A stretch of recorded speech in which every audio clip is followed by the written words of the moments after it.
Bonjour, c'est Cryptoly, j'espère que vous allez bien en ce dimanche.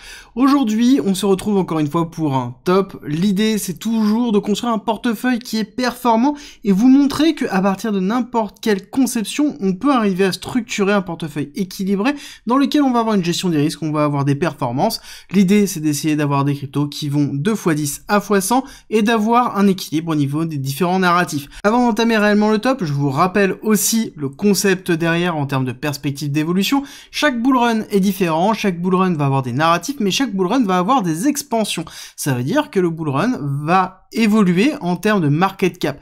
Il faut comprendre que lors du bullrun précédent, donc 2021, Bitcoin était à 1150 milliards, alors que, historiquement, il était à 10 fois moins en 2018. Donc de bullrun en bullrun, on a un vecteur d'expansion, donc ça nous permet de pouvoir calculer, en fonction des différents tops, top 10, top 50, top 100, quelle va être la market cap par rapport à une expansion plutôt classique. Donc n'oubliez pas cet élément-là dans les perspectives que je vous donne. Et encore une fois, comme tout top, c'est quelque chose qui est 100% subjectif et qui a pour but de vous proposer des cryptos que peut-être vous ne connaissez pas ou que vous connaissez, mais dans une structuration d'un wallet et d'un portefeuille qui est équilibré au niveau risque-reward. Et juste avant d'entamer ce top, vous êtes plus de 50% à regarder la chaîne sans vous être abonné. Et si vous aimez vraiment mon contenu et que vous voulez me soutenir, abonnez-vous, likez la vidéo et partagez un maximum, ça m'aide énormément. Et on commence tout de suite ce top par CKB avec la crypto du coup du Nervos Network. Nervos Network, j'en ai parlé déjà plusieurs fois, même de nombreuses fois, et j'ai fait plusieurs calls, notamment dans le groupe privé, avant justement le grand décollage, parce que Nervos Network, techniquement, était vraiment en train de construire une très belle accumulation de Wyckoff. On avait un BCAR-ST SO, donc une distribution de Wyckoff, dans lequel on avait l'accumulation de Wyckoff plutôt classique, avec une préparation ici de rupture haussière, ce qui était plutôt positif sur décembre 2023, donc il y avait une très belle entrée à suivre, mais je trouve qu'il n'est pas encore suffisamment valorisé par rapport au potentiel qu'il peut avoir. À savoir que Nervos Network, c'est une layer 0 / layer 1 / layer 2 EVM compatible et qui veut, à côté, tacler Bitcoin au niveau de la layer 2 et devenir une layer 2 de Bitcoin en proposant de la finance décentralisée et des applications décentralisées sur Bitcoin. Donc forcément, il y a une grosse valeur ajoutée. Est-ce qu'ils vont être capables de deliver? Ça, c'est la grande question qu'il va falloir se poser. Mais néanmoins, on a un projet qui est solide, qui ont montré qu'ils ont été capables systématiquement d'offrir énormément d'évolution. Alors la seule problématique, c'est qu'on a assez peu d'applications construites dessus, mais ça pourrait changer durant ce bull run, et c'est un narratif qui va être intéressant avec les ETF spot BTC, parce que Bitcoin va prendre une part plus importante qu'historiquement, et donc pour moi, Nervos Network, CKB peut être vraiment intéressant. On a une market cap diluée de 682 millions de dollars, donc assez faible, somme toute par rapport à l'évolution qu'on pourrait avoir sur le CKB en lui-même, étant donné qu'en termes de perspective, on pourrait aller chercher un petit peu plus haut, on pourrait aller chercher assez rapidement les 6 milliards de market cap, voire même potentiellement le faire rentrer dans les 10-15 milliards de market cap. Techniquement, si on doit vraiment jouer purement technique, une vague 2 idiotiste, on irait chercher vague 3 étant 1,618 avec un token allant à 0,07 $, donc une belle perspective d'évolution pour CKB, pour jouer le narratif autour de Bitcoin. Ensuite, on va aller sur du classique pour jouer le Layer 1 avec Avax et Avalanche, avec une market cap de 30 milliards, déjà très élevée, mais qui a encore beaucoup de ressources. C'est vraiment un projet dans lequel il y a énormément de gaming qui est en train de se construire, il y a énormément de finances décentralisées qui est en train de se construire, il y a des gros projets qui arrivent, donc c'est un projet vraiment à suivre, dans lequel on a une grosse partie des liquidités qui ont déjà été libérés, les gros rounds investisseurs sont sortis, donc maintenant on a encore un peu de dilution, mais ça reste quand même relativement structurel, et surtout techniquement on est sorti de la zone d'accumulation, on a fait le pullback, mais on n'a pas recassé la partie haute, donc on n'a pas recassé au-dessus des 50, donc pour moi on est dans une zone de réaccumulation, chose qui pourrait être intéressante justement pour Avalanche. Qu'est-ce qu'on peut viser pour Avalanche? On peut viser pareil top 10, top 15, avec potentiellement une valorisation autour de 70, 80, 100 milliards de dollars, donc encore une fois, des belles perspectives pour l'évolution de Avalanche et des protocoles qui gravitent autour. Ensuite, nous avons Cosmos Atom, donc pour jouer aussi Layer 0, Layer 1, dans lequel on a un écosystème qui est vraiment grandissant. L'écosystème Cosmos est vraiment extraordinaire. À côté, on a Atom qui a beaucoup de mal à séduire, mais ça n'empêche qu'on a beaucoup de choses avec l'IBC protocole qui sont en train d'arriver, qui essaient de donner de la valeur réellement à Atom, et que Atom, techniquement, est toujours dans l'accumulation. On a toujours un Atom qui est en retard par rapport au reste, mais qui continue à construire, et dans lequel on a un écosystème qui gravite autour d'Atom qui est plutôt cohérent.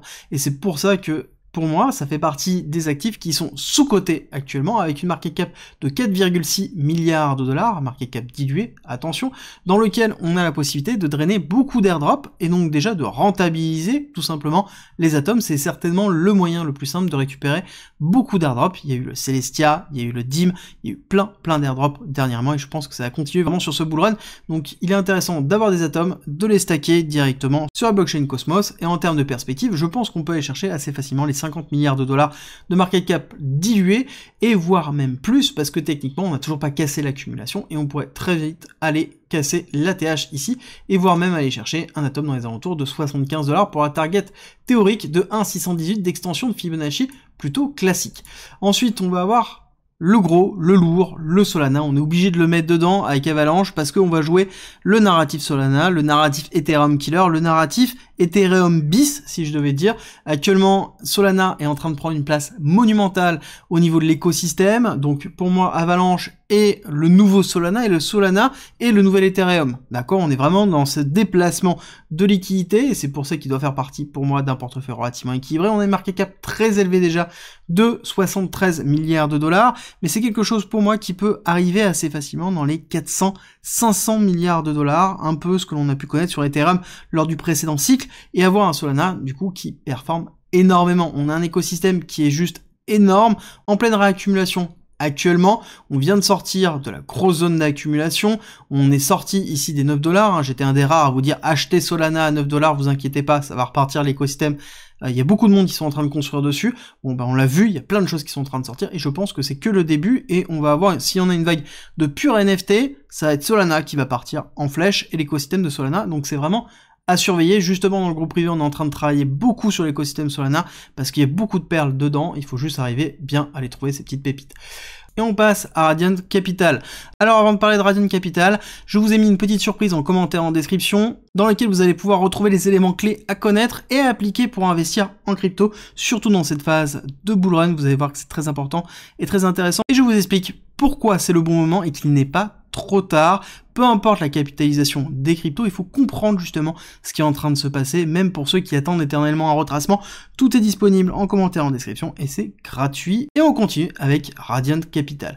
Alors Radiant Capital, avec son token RDNT, c'est un protocole que je suis énormément, qui est dans la finance décentralisée sur Arbitrum, mais pas que, qui veut être un portail multi-chain, c'est-à-dire par exemple déposer de la liquidité, je dépose des USDT sur Arbitrum, je récupère un rendement sur Arbitrum et je peux emprunter des Ethers, par exemple, pourquoi pas sur la BNB Chain. C'est vraiment ce qu'on appelle un portail en termes de liquidité, et c'est une des solutions à la fractalité de la liquidité actuellement de la blockchain, et on a un protocole qui est très intéressant, surtout avec une market cap diluée très faible de 350 millions de dollars, dans lequel on pourrait assez facilement aller chercher les 5, 6, 7 milliards de dollars, avec un token dans lequel on vient à peine, encore une fois, de sortir de la zone d'accumulation, on est dans une phase de retest, donc on est dans une zone intéressante d'exposition, et on pourrait aller chercher, du coup, assez haut et des beaux rendements en étant exposé au narratif de la finance décentralisée. Ensuite, toujours dans ce narratif de finance décentralisée, nous avons Compound avec le COMP, très important comme protocole, c'est le AAV bis, qui est utilisé beaucoup par les institutionnels pour construire des produits autour de la finance décentralisée. On a une market cap qui est en dessous d'1 milliard de dollars, et on est toujours aux portes de la sortie de l'accumulation de Wyckoff, donc on est toujours dans une zone très intéressante tant qu'on est en dessous des 100 dollars.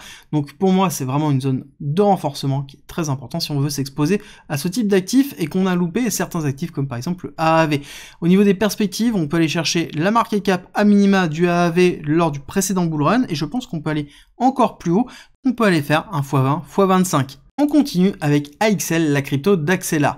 Alors Axelar, c'est un protocole qui est spécialisé dans l'interopérabilité, c'est construit sur le Cosmos Hub, dans lequel on est IBC compatible, mais en même temps EVM compatible, et c'est une plateforme de transfert de liquidité. Ça remplace les bridges, ça règle la problématique de fractabilité de la liquidité. On est à 2 milliards de market cap, donc on est sur un protocole qui est très intéressant et qui va être utilisé fortement par les différentes applications décentralisées, et on voit qu'on a eu un listing sur Binance mais avec un gros retracement à l'heure actuelle, et on est passé en dessous des 2 dollars, donc on est dans une zone intéressante, à savoir qu'on pourrait repartir fortement à la hausse. On fait juste attention parce qu'on va avoir de la libération de tokens encore sur AXL, mais encore une fois, si on est en bull run, ça va être absorbé très facilement et on peut aller chercher une market cap dans les alentours de 10, 15, 20 milliards de dollars, donc des belles perspectives, encore une fois, pour avoir l'interopérabilité et être exposé à ce narratif-là. À côté, nous avons Ocean Protocol, donc qui est un protocole qui est spécialisé dans l'intelligence artificielle et fournir des datasets très importants pour justement entraîner des intelligences artificielles. On a Tao qui mène la danse, BitTensor qui mène la danse pour donner une infrastructure autour de l'intelligence artificielle, et le dataset est toujours très intéressant. Je vous en ai parlé depuis longtemps, Océan, et pour moi on a une market cap qui est relativement faible, 1,5 milliard de dollars, sur un narratif qui va être forcément au cœur. On a fini la période d'accumulation, on a fait une première rupture dans laquelle on est en train de retester le ST ici, et on est en train de retester les 1$. On peut aller chercher assez facilement le BC et aller chercher des targets dans les alentours de 10-14 milliards de dollars en termes de market cap dilué, donc c'est-à-dire encore un x10, voire même plus si jamais on a un véritable narratif autour de l'intelligence artificielle, on pourrait chercher un 30 milliards de market cap. À côté, nous avons RNDR avec son token Render qui a déjà énormément performé mais qui reste encore relativement loin. Je rappelle que là on joue sur deux choses, on joue sur le narratif d'Epine et on joue sur le narratif IA. Donc les deux narratifs qui risquent de fortement performer sur le prochain, enfin sur le bull run qui est en cours, avec une market cap de 4 milliards de dollars. Je vous en avais parlé depuis longtemps RNDR, je vous en avais parlé ici en septembre 2023, je vous en avais parlé dans la période d'accumulation fin 2022, donc c'est un gros token très intéressant dans lequel on a la mutualisation des cartes graphiques pour pouvoir entraîner de l'intelligence artificielle ou faire du processing. Donc on est vraiment sur deux narratifs, c'est pour ça que c'est intéressant et qu'on peut aller chercher dans les alentours de 30-35 milliards de dollars. Et si jamais on est vraiment sur un hyper cycle sur l'intelligence artificielle, on peut avoir une valorisation bien plus haute sur RNDR. Ensuite, nous attaquons les petites market cap avec Dynex, DNX, dans lequel nous avons une market cap diluée de 78 millions. On est en train de retester ici une oblique plutôt classique et on est sur un protocole qui est particulier où on définit la preuve de travail utile, à savoir que l'idée c'est d'utiliser justement la puissance de calcul du proof of work dans l'utilisation par exemple de l'intelligence artificielle, et c'est là où on a un DNX qui peut être intéressant. Encore une fois, petite market cap, on fait attention au risque, c'est pour ça qu'on équilibre toujours son portefeuille. On peut aller chercher comme market cap déjà le milliard, ça pourrait être cohérent, et si jamais on a un réel engouement autour de l'intelligence artificielle et qu'on a un DNX qui arrive à deliver, encore une fois il faut délivrer les promesses, à ce moment-là on pourrait aller chercher facilement 10-15 milliards, donc on est sur des potentiels très élevés. Encore une fois il faut faire attention au risque, faites très attention à bien vous couvrir, et comprenez bien que là quand on rentre dans des petites market cap, on est dans du très risqué. Alors déjà la crypto c'est risqué, mais là plus on va dans les petites market cap, plus c'est risqué. Et dans le dernier, nous avons le RWA, donc on va jouer le narratif du RWA avec le Rio et son protocole Realio Network, dans lequel on est sur une market cap diluée de 64 milliards. On vient de terminer une phase d'accumulation, on est sorti de la phase, on a fait le pullback et on est en train ici de faire le break of structure plutôt classique. Donc là pour moi on est vraiment dans un système qui permet de pouvoir réaccumuler pour pouvoir repartir.